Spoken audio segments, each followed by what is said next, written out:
ये है एटलस और इसमें चलते हैं वर्ल्ड मैप पर।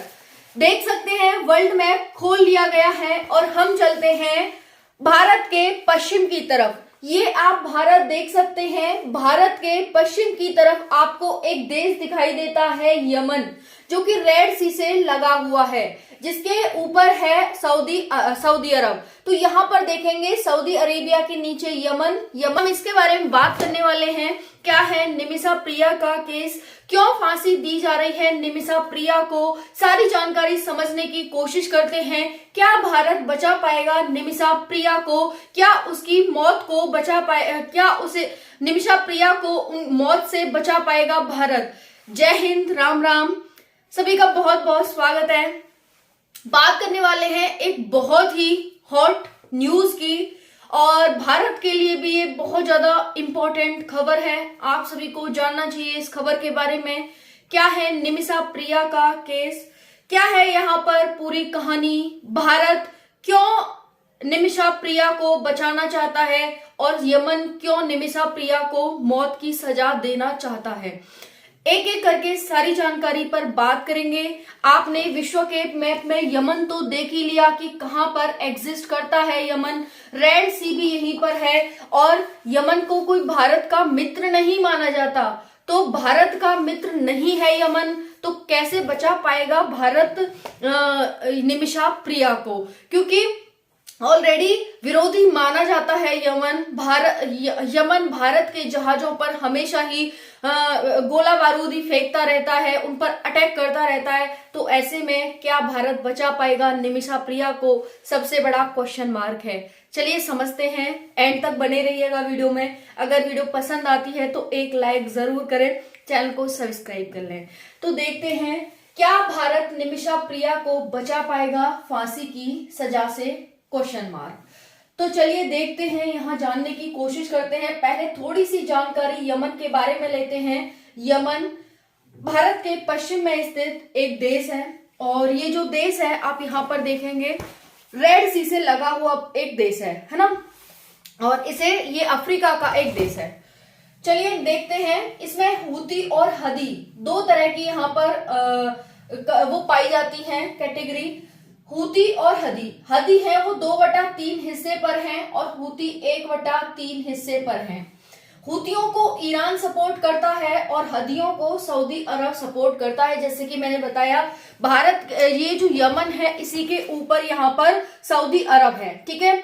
तो हालांकि ये बिल्कुल अफ्रीका में एग्जिस्ट नहीं करता है, ये मिडिल ईस्ट कंट्री के नाम से जाना जाता है।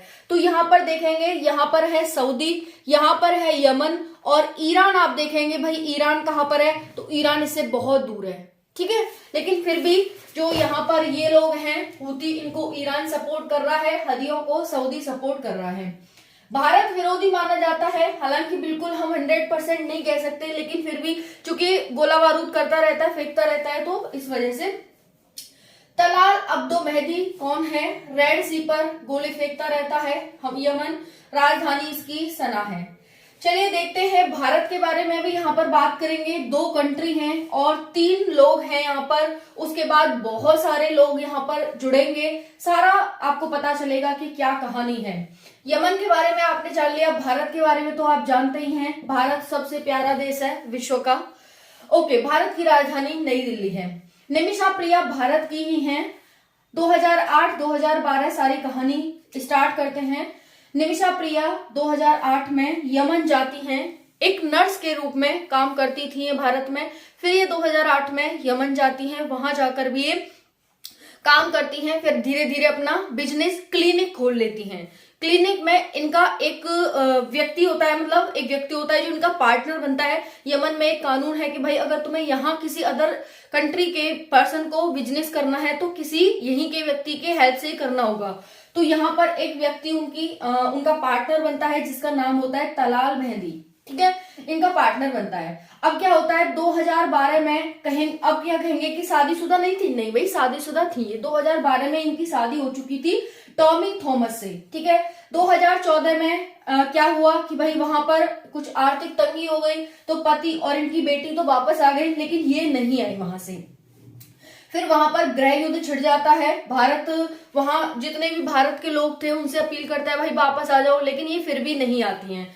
फिर धीरे धीरे करके क्या होता है कि भाई वहां पर तलाल मेहंदी इनके साथ मारपीट करने लगता है, पत्नी जैसा व्यवहार इनके साथ करने लगता है, जबकि इनका पति कोई और था, थॉमस थॉमी था, है ना, उनसे ऑलरेडी इनकी शादी हो चुकी थी। अब ये नहीं आती हैं तो इनका पति तो आ जाता है, तलाल मेहंदी इनके साथ अब पत्नी जैसा व्यवहार करने लगता है, उनके साथ बहुत ज्यादा टॉर्चर करता है। ठीक है, तो यहाँ पर क्या होता है भाई, अगर इनकी इनकम की बात करें तो $1000 पर डे ये कमा लेती थी। $1000 लगभग 80,00,000 रुपए यहाँ पर हो जाते हैं हर दिन, है ना, तो इतने रुपए कमा लेती थी भारत के पैसे के अकॉर्डिंग। अब बात करते हैं यहाँ पर कि भाई ऐसा क्या हुआ कि जब ये मारपीट करता तो इन्होंने क्या किया, इससे छुटकारा पाने के लिए इस तलाल मेहंदी को क्या दे दिया, एक इंजेक्शन दे दिया। इंजेक्शन नींद का दिया था, लेकिन इसकी मौत हो जाती है, ओवरडोज हो जाता है, तो इसकी मौत हो जाती है किसकी, तलाल मेहंदी की। अब जब इसकी मौत हो गई तो भाई मार पिटाई करता था इससे। 2015 में निमिषा भारत आई, भारत में भी इसके साथ भारत की आगे निमिषा के साथ ये तलाल मेहंदी छेड़छाड़ करता था, पत्नी के रूप में इसे मानने लगा, बहुत सारा टॉर्चर करने लगा, नशा का इंजेक्शन दे दिया। 2017 में तलाल मेहंदी की मौत हो जाती है। अब पुलिस इन्वेस्टिगेशन में पाया जाता है कि भाई जो दोषी है वो निमिषा प्रिया ही है और निमिषा प्रिया के द्वारा ही इसकी मौत की गई है। अब ये निमिषा प्रिया है ना, वो केरल की है। कहाँ की, केरल की रहने वाली ये महिला थी। ठीक है, निमिषा प्रिया भारत के केरल की, पढ़े लिखे साक्षरता में तो सबसे आगे ही, तो भाई ये चली गई वहां पर। अब क्या होता है भाई, सजा में मौत सुनाई जाती है, इन्वेस्टिगेशन होती है, फिर ये दोषी पाई जाती हैं, फिर केस चलता है, फिर ये इन्हें दोषी मान लिया जाता है। राष्ट्रपति के द्वारा भी इन्हें स्वीकार कर ली जाती है कि हाँ भाई मौत की सजा दे दो। अब दीप जोसेफ क्या है कि दीप जोसेफ एक वहीं रह रही महिला है, वो जो सोशल वर्कर हैं, काम करती हैं, तो उनके द्वारा इनकी रिहाई की पूरी कोशिश की जाती है। भारत में इनके पेरेंट्स रहते हैं, निमिषा प्रिया की, उनसे बात की जाती है, क्योंकि यमन में क्या एक कानून है जिसे हम ब्लड मनी के नाम से जानते हैं। ये ब्लड मनी क्या है कि जैसे मान लो कि तलाल मेहंदी की इन्होंने उसकी मौत कर दी, उसकी मौत हो गई, तो उसके घर वाले अगर पैसे लेकर केस को रफा दफा करना चाहेंगे तो उसको कहते हैं हम क्या, ब्लड मनी। ओके, तो फिर क्या हुआ कि ऐसे बात करने की कोशिश की गई, इनके द्वारा भी बहुत सारा वो उठाया गया, पेरेंट्स से बात की कि अगर आप पैसे दे देंगे तो यहाँ पर ये केस रफा दफा हो जाएगा और निमिषा प्रिया बच जाएंगी, है ना। फिर क्या होता है भाई, बहुत ज्यादा पैसे, एक व्यक्ति को मध्यस्थ बनाया जाता है, वो जो बहुत ज्यादा पैसे मांगता है, 32 लाख तो वो मध्यस्थी मांग रहा था कि अगर मैं बात करूं इसके घर वालों से, जो तलाल मेहंदी था, कि भाई पैसे को लेकर के रफा दफा कर दो, तो क्या है कि भाई वहां पर वो बहुत ज्यादा पैसे मांगता है, तो बात नहीं बन पाती है।